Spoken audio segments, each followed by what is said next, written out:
Ya, Assalamualaikum warahmatullahi wabarakatuh. Waalaikumsalam warahmatullahi wabarakatuh. Selamat pagi anak-anak. Pagi, Pak. Baiklah, sebelum pelajaran dimulai, ada kita berdoa terlebih dahulu. Silakan ketua kelas pimpin doanya. Berdoa mulai. Berdoa selesai. Oke, di sini pertama-tama Bapak absen dulu. Siapa yang tidak hadir hari ini? Mary Teresiana, Hadir, Pak. Eva Sulastri, Hadir, Pak. Lusti Lestari, Hadir, Pak. Ina Salirido. Hadir, Pak. Oke. Baiklah. Pertama-tama tidak henti-hentinya kita menyatakan puji syukur kita atas kehadiran Allah Subhanahu wa taala yang mana sampai saat ini kita masih diberi kesehatan serta kesempatan agar dapat hadir untuk menjalani rutinitas kita tentunya sebagai pelajar untuk menjadikan negeri ini maju di masa depan nantinya. Serta tidak lupa pula kita sampaikan selawat beriring salam kepada junjungan kita Nabi besar Muhammad SAW. Baiklah, sebelum kita mulai pelajaran hari ini, Bapak ingin bertanya. Kalian sudah sarapan? Sudah, Pak. Ya, tentunya semangat ya. Semangat, Pak. Iyalah untuk kalian kan sebagai penerus bangsa tentunya harus bersemangat.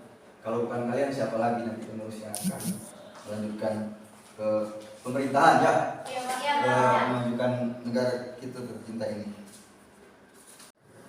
Baiklah, di sini Bapak akan mendeskripsikan identitas Bapak sebagai guru mata pelajaran bahasa Indonesia untuk kelas 8 semester 1. Di mana kompetensi dasarnya yaitu kita akan mengidentifikasi unsur-unsur pembangun teks puisi yang diperdengarkan atau dibaca dan menyimpulkan unsur-unsur pembangun dan makna teks puisi yang diperdengarkan atau dibaca.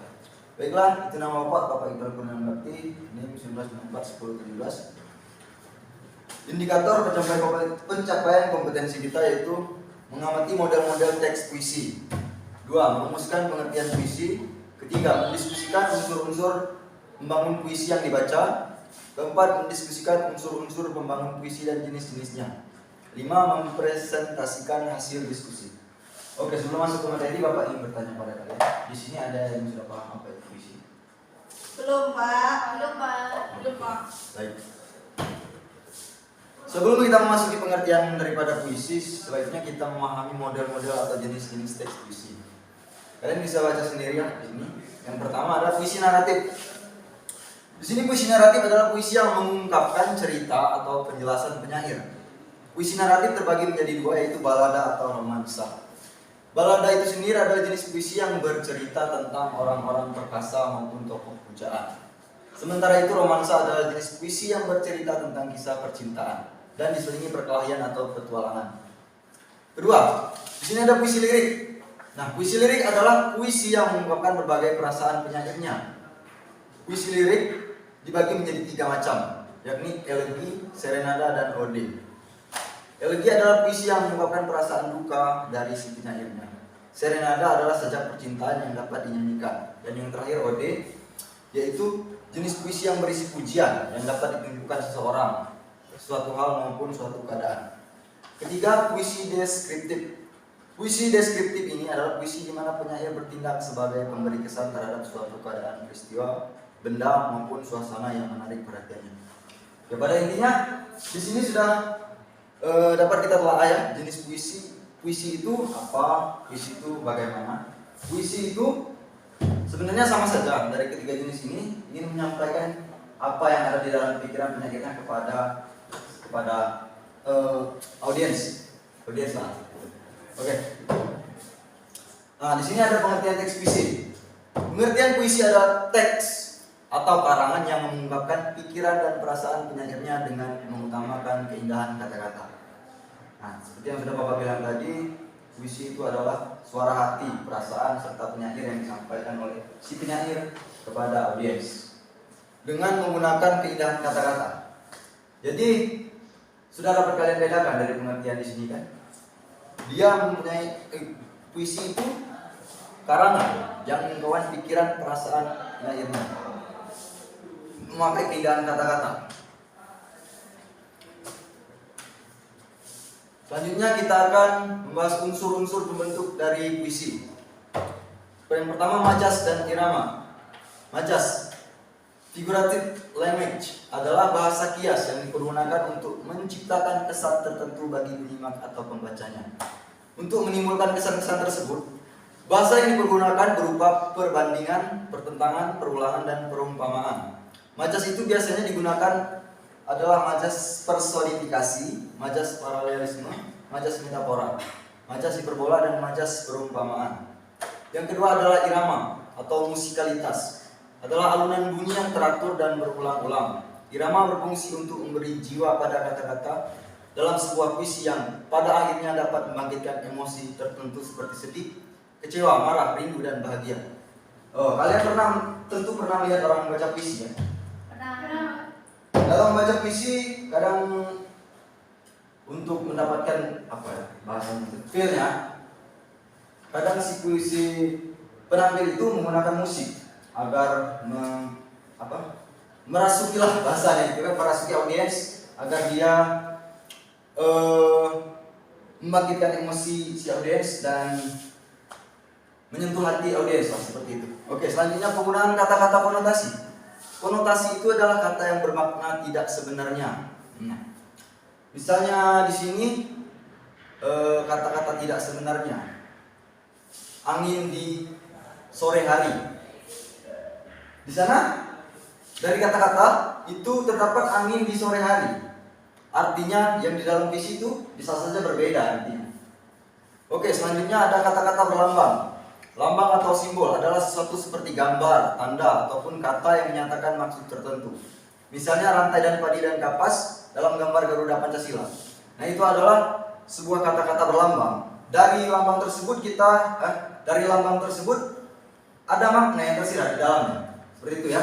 Iya, Bapak. Oke, selanjutnya pengimajinasian dalam puisi. Pengimajinasian ini adalah kata atau susunan kata yang dapat menimbulkan khayalan atau imajinasi dari audiensnya nanti setelah si penyair menyampaikan puisinya dan membacakannya. Di dalam puisi tersebut kita dapat mengimajinasikan apa yang disampaikan oleh penyair. Oke, selanjutnya struktur pembangun teks puisi. Yang pertama yaitu struktur batin. Yang pertama tema. Tema adalah gagasan pokok yang ingin diungkapkan oleh penyair. Temanya itu biasa tersirat di dalam keseluruhan isi puisi. Tema yang diungkapkan merupakan penggambaran suasana batin atau juga berupa respon penyair terhadap kenyataan sosial budaya. Yang kedua, nada dan suasana. Nada mengungkapkan sikap penyair terhadap pembaca. Sedangkan suasana adalah keadaan jiwa pembaca setelah membaca puisi akibat psikologis yang ditimbulkan puisi terhadap pembaca. Seperti yang sudah Bapak katakan di slide kedua tadi, puisi itu dapat merangsang ataupun memasuki si audiens apabila si penyair tepat dalam membacakan puisinya, sesuai nadanya, sesuai temanya juga. Oke, selanjutnya perasaan dalam puisi. Puisi itu mengungkapkan perasaan dari penyair. Jika penyair hendak mengungkapkan keindahan alam, maka sebagai sarana ekspresi ia akan menggunakan imaji-imaji atau majas serta diksi yang mewakili makna tentang keindahan alam. Selanjutnya amanat. Amanat merupakan suatu pesan yang ingin disampaikan penyair dalam puisinya. Nah, ini yang itu dari Bapak tadi ya. Oke, selanjutnya. Nah, ini dia contoh teks puisi yang berjudul Diponegoro. Mungkin Bapak tidak bisa ya membaca puisi kan. Kita lihat saja tentunya. Di masa pembangunan ini Tuhan hidup kembali dan bara kagum menjadi api. Di depan sekali Tuhan menanti. Tak gentar lawan banyaknya 100 kali. Pedang di kanan, keris di kiri, berselempang semangat yang tak bisa mati. Maju. Nah, di sana kita bisa melihat di sana dari unsur-unsur tadi sudah masuk bahwa kata-kata ini kata-kata konotasi yang tidak memiliki makna sebenarnya. Di masa pembangunan ini Tuhan hidup kembali. Kalian sudah tentu tahu kan Diponegoro pahlawan? Ya, dia sudah lama kan meninggal kan? Iya. Nah, jadi di sini maksud tadi kata yang tidak pada sebenarnya itu seperti itu ya. Nah, ini Bapak akan menjelaskan kesimpulan dari materi kita hari ini. Berdasarkan penjelasan di atas, juga kita dapat mengetahui bahwa puisi adalah jenis karya sastra berbentuk karangan terikat yang menggambarkan perasaan dari penyairnya. Biasanya puisi itu berisi ungkapan penulis mengenai emosi, pengalaman maupun kesan yang kemudian dituliskan dengan bahasa yang baik sehingga dapat diterima dan enak untuk dibaca. Itu tadi kesimpulan mengenai materi kita pada hari ini.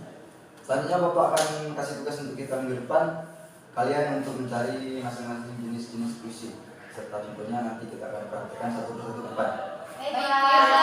Baiklah, jadi itu saja kita tutup pelajaran kita hari ini. Bila Bapak terdapat kesalahan, Bapak mohon ampun. Wabillahi taufiq wal hidayah. Wassalamualaikum warahmatullahi wabarakatuh. Waalaikumsalam.